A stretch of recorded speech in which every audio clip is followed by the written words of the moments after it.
আরে তুমি তো এইমাত্র অফিসে গেলে, আবার ফিরে এলে কেন? নিশ্চয়ই কিছু ভুলে গেছো। না না, ভুলে কেন যাব? তোমাকে বারবার বলি একটু তাড়াতাড়ি উঠবে, সেই তুমি দেরি করে উঠবে, তারপর তাড়াহুড়ো করে অফিসে বেরিয়ে যাবে, বলতে হবেই। আমি কিছু ভুলে যাইনি। আমাকে চাকরি থেকে বের করে দিয়েছে। এখন আমি বেকার ছেলে। কি, তোমার চাকরি থেকে বের করে দিয়েছে? কিন্তু কেন? জানি না গো গিন্নি।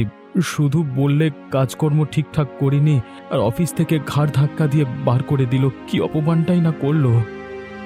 তুমি তো ভালো কাজ করো, দরকার হলে বাড়িতে বসে বসেও কাজ করো, যা তা ভাবে কাজ থেকে বের করে দিলেই হলো নাকি?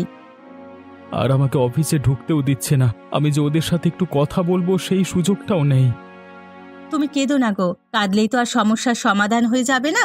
এখন তোমাদের সময় নয়, এখন তোমাকে আরো শক্ত হতে হবে। তোমার বাবা মা আমার চাকরি দেখে বিয়ে দিয়েছিল, তাদের কাছে আমার সম্মানটা কি থাকলো বলো তো?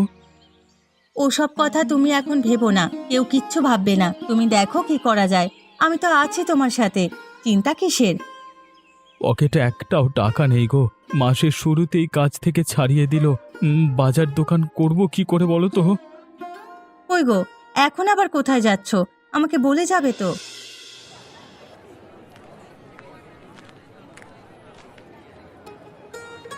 আরে সুমতি, ধান্দা কেমন চলছে গো? বাবা, দোকানের সামনে কত ভিড়! উপরওয়ালার কৃপায় সবকিছু কুশল মঙ্গল। তা তুমি কিছু কিনবে নাকি সকালবেলা মাথা খেতে এলে? বাজারের ব্যাগ এনেছি, কিনবো না মানে? অবশ্যই কিনবো।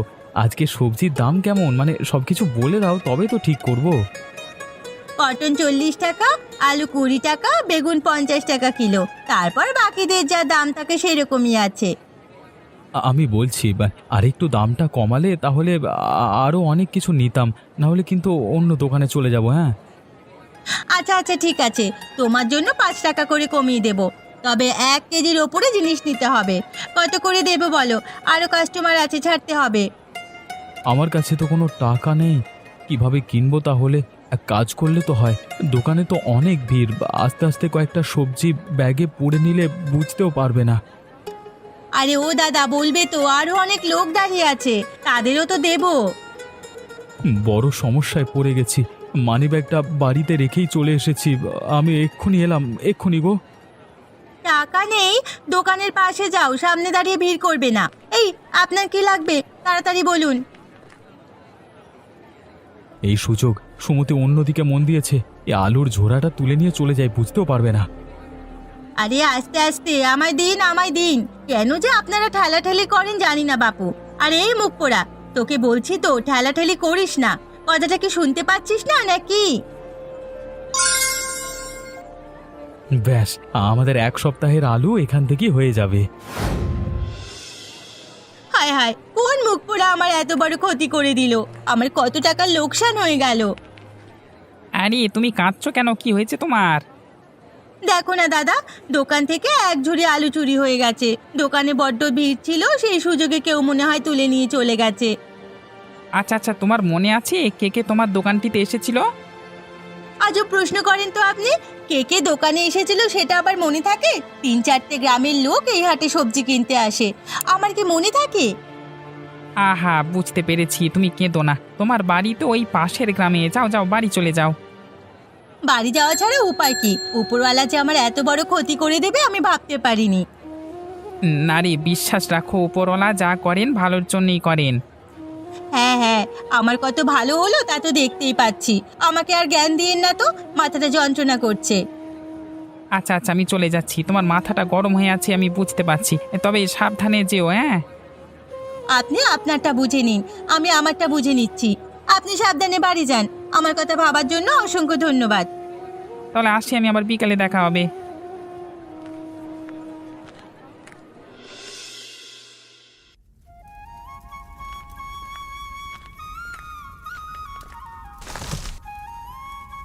আরে আরে, মাথায় করে কে নিয়ে এলে গো? পুরো এক সপ্তাহের আলু আমি নিয়ে চলে এসেছি। তরকারির জন্য আর কিছু চিন্তা করতে হবে না। এক ঝোড়া আলু নিয়ে এসেছো তুমি? অত টাকা তুমি কোথায় পেলে? আরে টাকা দিতে হয়নি গো, এটা আমি এমনি এমনি নিয়ে এসেছি। এমনি নিয়ে চলে এসেছো মানে? আমি ঠিক বুঝতে পারলাম না। ছি, শেষ পর্যন্ত তুমি চুরি করলে, এবার চুরি করাটাও শুরু করে দিয়েছো। আরে গিন্নি, তুমি রেগে যাচ্ছ কেন? এটাকে চুরি করা বলে না, এটা হচ্ছে আমার বুদ্ধির কামাল। দেখো, ভালো কথা বলছি, ওই আলু ফিরিয়ে দিয়ে এসো, আমি এই আলু রান্না করে দেব না। দেবে না মানে? তোমাকে দিতেই হবে। একে তো কাজকর্ম সব চলে গেছে, এত কষ্ট করে এটাকে নিয়ে এলাম, যেটা বলবো চুপচাপ শুনবে। ও, এখন আমাকে ধমক দিয়ে বসিয়ে রাখার চেষ্টা করছো?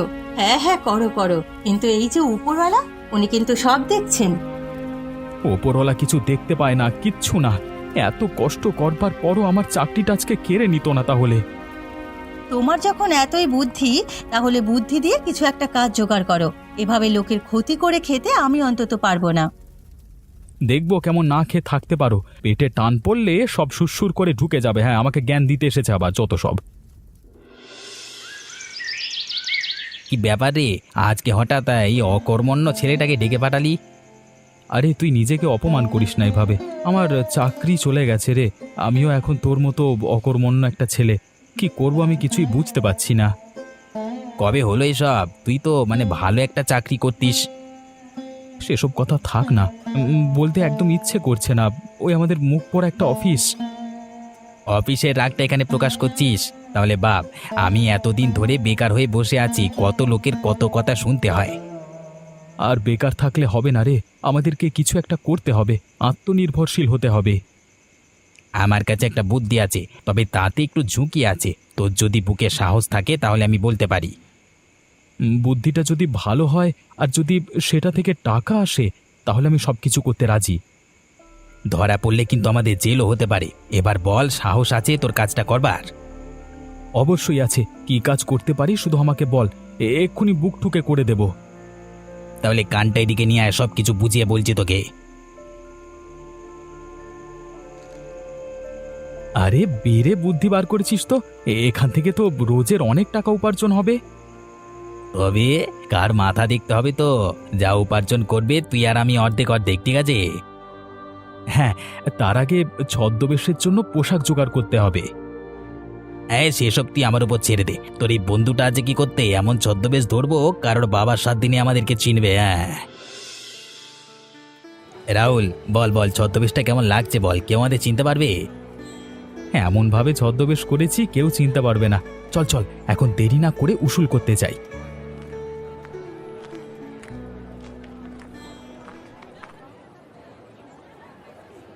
এই যে এতদিন ধরে এই হাটে ব্যবসা করছেন, তা কর কে দেবে? কর আবার কিসের জন্য দিতে হবে?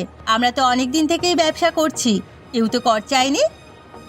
এখন সরকার থেকে নতুন নিয়ম হয়েছে, ব্যবসা করলে ব্যবসায় কর দিতে হবে। ব্যবসার চালান হবে তার 50%। 50% করে কর দেওয়া যায় নাকি? যত সব উল্টোপাল্টা নিয়ম, কোন হারামজাদা করেছে এসব? চুপ, একদম চুপ। সরকারের আদেশ এটা। আমরা তো শুধুমাত্র আমাদের কর্তব্য পালন করছি। না দিলে ব্যবসা কিন্তু তুলে দেবো। তাড়াতাড়ি টাকা বের করো। আচ্ছা আচ্ছা, দিচ্ছি। এই ব্যবসাটা তো আমাদের খাওয়া পড়ার জায়গা। 50% না দিয়ে 40% নিলেই তো ভালো হতো। ব্যবসা করতে চাইলে 50% দিতে হবে ব্যাস, নাহলে এই ব্যবসা তুলে দেওয়া হবে। না না, আমি টাকা দিচ্ছি, এই নিন আপনার টাকা। এই যে আমিও টাকা দিয়ে দিলাম, আর আমাকে ব্যবসা ওঠাতে হবে না তো? না না, আর ব্যবসা ওঠাতে হবে না। এ বেলার কর এটা। সন্ধেবেলাও তো হাট বসে, সন্ধেবেলাটা আবার নিয়ে যাব। একবার তো দিয়ে দিলাম, আবার? আবার দুবেলা ব্যবসা করলে তো দুবেলা কর দিতেই হবে। যদি ভালোই ভালোই ব্যবসা করতে চাস তাহলে চুপচাপ টাকাটা দিবি, না হলে জেলের ঘানি টানবি। আমরা আপনাকে কর দেব? এখন তো আমাদের ধান্দাটা চালাতে দিন। আপনারা এত টাকা কর নেবেন, এসে ঝামেলাও করবেন, তাহলে আমরা ব্যবসা করব কখন? এই মেয়ে, এই আমরা তো চলে যাচ্ছিলাম, এর তো বেশি ঝামেলা করবার শখ রে। এই সন্ধেবেলায় আবার আসবো, টাকা তৈরি রাখিস। ভালো কথায় সব বোঝে না, চেঁচামেচি করতেই হবে। চলেন সাহেব, অন্য কোথাও দোকানে কর নিতে হবে, চলুন। তুই আবার কেমন ঝামেলা এলো? প্রত্যেক দিন এত টাকা করে কর দেওয়া যায় নাকি? আমিও তো সেটাই ভাবছি, পুলিশেরই কেমন অত্যাচার শুরু হলো। আগের দিন আমার দোকান থেকে আলু চুরি, আজকে আবার এত টাকা কর। কিভাবে ব্যবসা চালাবো নিজেই বুঝতে পারছি না। শুধু তুমি কেন, প্রত্যেকটা ব্যবসায়ীর একই চিন্তা হচ্ছে। সকাল সন্ধে যদি টাকা দিয়েই যেতে হয় তাহলে আমাদের কি থাকবে?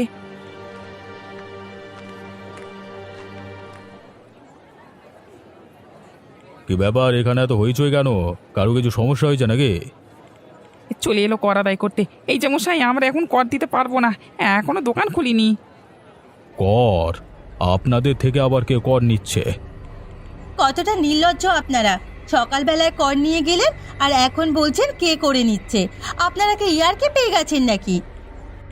আপনাদের কোথাও একটা ভুল হচ্ছে। আমাদের পুলিশ বিভাগ মানুষের পাশে দাঁড়ানোর জন্য, মানুষের থেকে কষ্টের টাকা নেওয়ার জন্য নয়। তাহলে বেলায় যারা এসেছিল ওরা কারা? ওরা তো পুলিশের পোশাক পরে এসেছিল। বুঝে গেছি, ওরা নকল পুলিশ। আবার সন্ধেবেলায় আসবে বলেছে, তখন সবাই মিলে ধরবো। নকল পুলিশে যে আমার থেকে অত টাকা নিল, একবার হাতে পায় হাড়গোড় ভেঙে দেব। আমাকে তো চেনে না, আমার নামও সুমতি।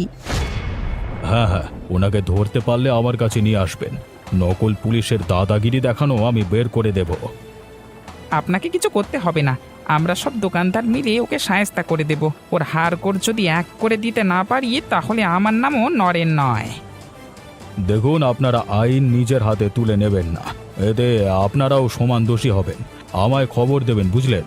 আমি চললাম, আপনারা হইচই বন্ধ করুন।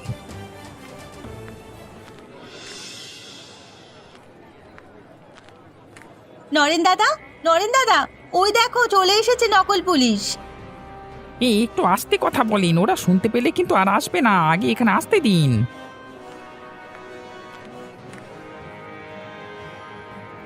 এই যে আমাদের করের টাকাটা দিয়ে দিন, আমাদের আবার অনেক জায়গায় যেতে হবে। দেখেন মশাই, বেলার মতো ঝামেলা করলে আপনাদেরই ক্ষতি। আপনাদেরও সময় নষ্ট হবে আর আমাদেরও সময় নষ্ট হবে। আরে দারোগা বাবু, কার কি নষ্ট হয় সেটা তো এখনই বোঝা যাবে। মানে, আমি ঠিক বুঝলাম না। এরা আবার সব কিছু ধরে পেলো না তো রে? আরে না না, আমাদের ধরতে পারবে না, ভালো করে ধমক দিতে হবে। এই যে বাবুরা, নিজেদের মধ্যে কি এত ফিসফিস করছেন? যা বলবার সামনাসামনি বলুন। আরে আপনাকে তো বললাম করটা দিয়ে দিন, কথা কানা যাচ্ছে না নাকি? ব্যবসা তুলে দিলে ভালো হবে। আচ্ছা, আপনি কোন থানার দারোগা? থানার নাম বলুন। তো থানা, সেটা আপনাকে বলতে যাবো কেন? আপনার জানার অত অধিকার নেই। কেন অধিকার নেই? আমরা সাধারণ মানুষ, এইটুকু অধিকার আমাদের আছে। আইন সম্পর্কে একটু হলেও তো ধারণা আমাদের হয়েছে। হ্যাঁ, একদম চুপ করবেন আপনারা, আপনাদের বড্ড বেশি সাহস হয়ে গেছে না? চলুন চলুন আমাদের সাথে, আপনাদের ব্যবসা এখানে গুটিয়ে দেব আমি। পুলিশের সাথে চোখে চোখ রেখে কথা বলা বের করে দেব। চলুন, কোথায় নিয়ে যাবেন দেখি? মুখ পোড়ার দল, নকল পুলিশ হয়ে আমাদেরকে ঠকাতে এসেছিস? এই যে সকলে আসুন এখানে, এই চিটিংবাজগুলোকে ধরতে পেরেছি। তোরা কি ভাবলি তোরা যা ইচ্ছা তাই করবি আর আমরা বুঝতেও পারবো না? সেই ঘুরে বালি। এরা তো সব কিছু বুঝতে পেরে গেল রে, এবার আমাদের কি অবস্থা হবে বুঝতে পারছিস? এখনো দাঁড়িয়ে আছিস কি করতে? পালা এখান থেকে। পালিয়ে যাবি কোথায় রে? আরে আমরা এখানে তিনটে গ্রামের লোক আছি, সবার সাথে জালিয়াতি করেছিস তোরা, তার পরিণাম তো তোকে ভোগ করতেই হবে। আয়, দয়া করে ছেড়ে দাও, আমরা আর এমন কাজ কখনো করব না। তোরা নিজেদের খুব চালাক ভাবিস তাই না? এবার বোঝ চালাকি করবার কি মজা। এভাবে বাড়লে যা মরে যাবো, দয়া করে আমাদের বেরোড়া।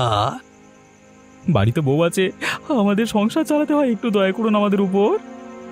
তোদের উপর দয়া করা উচিতই নয়, একবার শাস্তি পেলে তারপর বুঝতে পারবি। আবার কথাটা একবার শুনুন, আমি কি বলছি শুনুন না। এই মুখ পোড়াতে চুপ কর, বড্ড বেশি কথা তোর। এই গ্রামবাসীগণ সকলে মিলে পেটাতে শুরু করো, হাড় করে এক করে দাও। এদের আজ কষ্টের টাকা লুটে নিয়েছে। মার মার শালাকে মার। দয়া করো, ওরে বাবা লাগছে, বড্ড কষ্ট হচ্ছে ওরে বাবা। হে ওপরওয়ালা, আমাদের রক্ষা করো, বাড়িতে আমাদের বউ বাচ্চা আছে।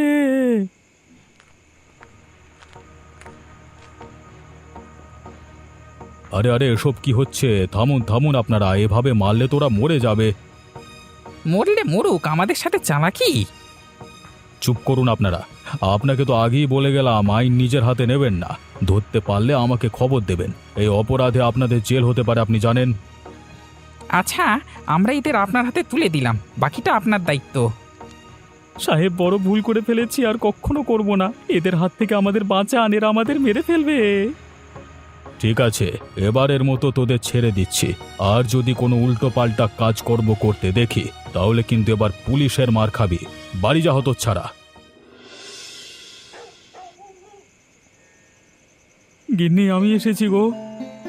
আরে এ কি, তোমার কি অবস্থা? কি হয়েছে গো? সে অনেক কথা পরে বলবো, এখন আমাকে একটু খেতে দাও না। হ্যাঁ, খেতে তো দেবই, তবে আমায় বলো তোমাকে এরকম নিষ্ঠুরভাবে কে মেরেছে? দোষটা আমারই ছিল গো, উচিত শিক্ষা পেয়ে গেছি, আর কোনোদিন এ ভুল করব না।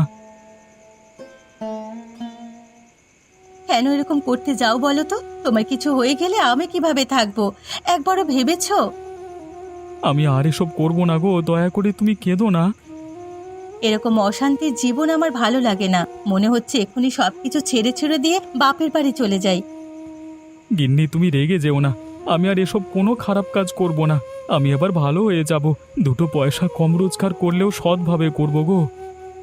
আমার গা স্পর্শ করে কথা দাও, যদি কোনোদিন কোনো কথার খেলাপ করেছো তাহলে কিন্তু আমার মরা মুখ দেখবে। আমি তোমাকে কথা দিচ্ছি গো, আর কোনোদিন এমনটা করব না। তুমি এসব উল্টোপাল্টা কথা কেন বলছো? রফিকুল দাদার সাথে তুমি আর একদম মিশবে না। ওর মাথায় যত সব কুবুদ্ধি, নিজে মরবে আর আমার স্বামীটাকেও মারবে। একদম ওর সাথে মিশবে না। আচ্ছা, এবার থেকে তুমি যা বলবে তাই হবে, তোমার কথার খেলাপ করব না। তোমার যা অবস্থা দেখে মায়া লাগছে। তুমি বিছানায় শুয়ে পড়ো, আমি গরম জল দিয়ে সেঁক দিয়ে দিচ্ছি। আমার জন্য তোমার জীবনে এত অশান্তি, কিন্তু আর হবে না গো, আর হবে না।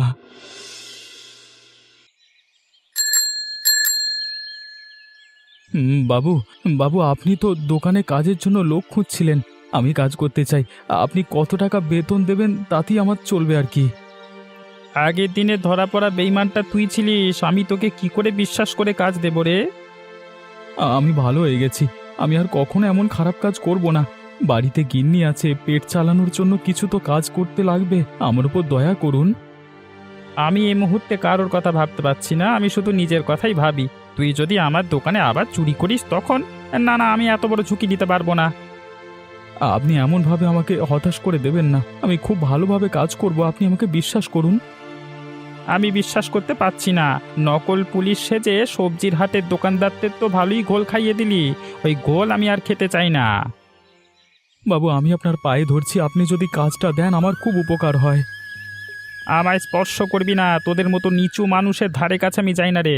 গরিব মানুষদের নিয়ে আমার কোনো সমস্যা নেই, তবে তোদের মতো বেঈমানদের আমি ঘৃণা করি। আমাদের দোকান থেকে বেরিয়ে যা হারামজাদা। এই ওপরওয়ালা, তুমি আমাকে একটা কিছু ব্যবস্থা করে দাও, আমি কি করে ফেললাম। বিশ্বাস অর্জন করাতে যতটা কষ্ট লাগে, কিন্তু বিশ্বাস ভাঙতে এক মুহূর্ত সময় লাগে না। তাই আমি তোকে বিশ্বাস করতে পারছি না।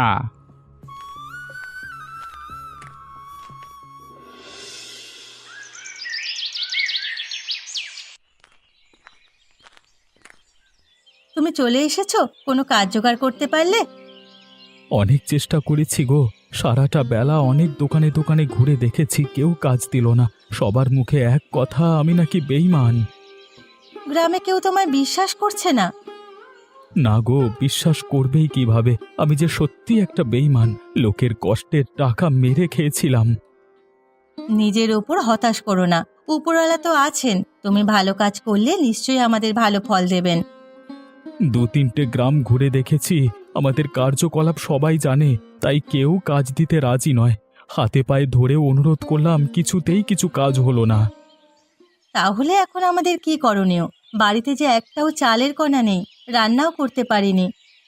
হ্যাঁ, কাজ করো গিন্নি, আমরা দুজন থানায় গিয়ে শুভেন্দু বাবুকে সব কথা বলি। যদি আমাদের জেলে পুড়ে দেয় তবুও ভালো, অন্তত জেলের পোড়া রুটিটাও তো খেতে পারবো। কি দিনকাল এলো আমাদের, শেষ পর্যন্ত জেলের পোড়া রুটি খেয়ে থাকতে হবে? এমন পোড়া কপাল আমার। সত্যি তুমি ভুল জীবন সঙ্গী পেয়েছো গো, জীবনের অনেক বড় ভুল করে ফেলেছো তুমি। আমি একটা কথা বলি, এখন এসব কথা থাক না। ভালো সময় যখন পাশে ছিলাম, খারাপ সময়ও তোমার পাশেই থাকবো, তুমি চিন্তা করো না। এগে, তোমরা এমন সময় থানায় এসেছো কেন? বাবু, আপনি এখন আমাদের একমাত্র ভরসা, আমাদের দুজনকে জেলে পুরে দিন, আপনার কাছে একটাই অনুরোধ করতে এসেছি। আরে তুমি কান্নাকাটি করছো কেন?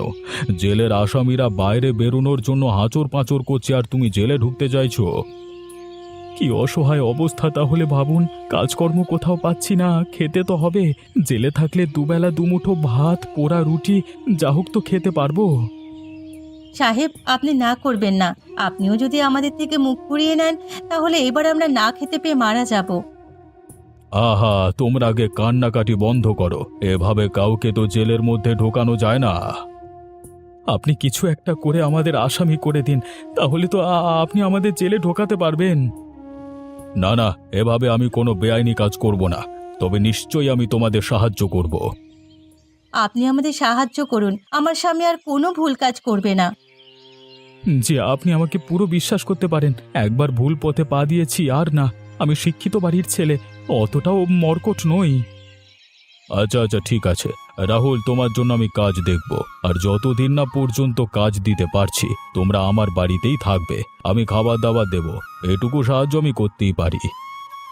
আপনি যে আমার কাছে ওপরওয়ালার সমান হয়ে গেলেন। আমার কাছে এখন থেকে আপনি ওপরওয়ালা। না না, এমন ভাবে ওপরওয়ালার সাথে আমার তুলনা করো না। আমার যে আয়ু কমে যাবে। আপনার আয়ু আরও বেড়ে যাক, উপরওয়ালার কাছে এরকমই প্রার্থনা করি। আপনি এই অসহায় দুটো মানুষকে সাহায্য করেছেন, এতে আপনার আয়ু কিভাবে কমে? আরে তাহলে তোমরা এখন আমার বাড়িতে যাও, আমি কাজ সেরে বাড়ি ফিরবো। বড্ড ক্ষুধা ভালোই লেগেছে, তাই না? বাড়িতে সবকিছু আছে, যেটা মন চায় খেয়ে নিও। আপনি অনেক বড় মনের মানুষ, অনেক বড় মনের।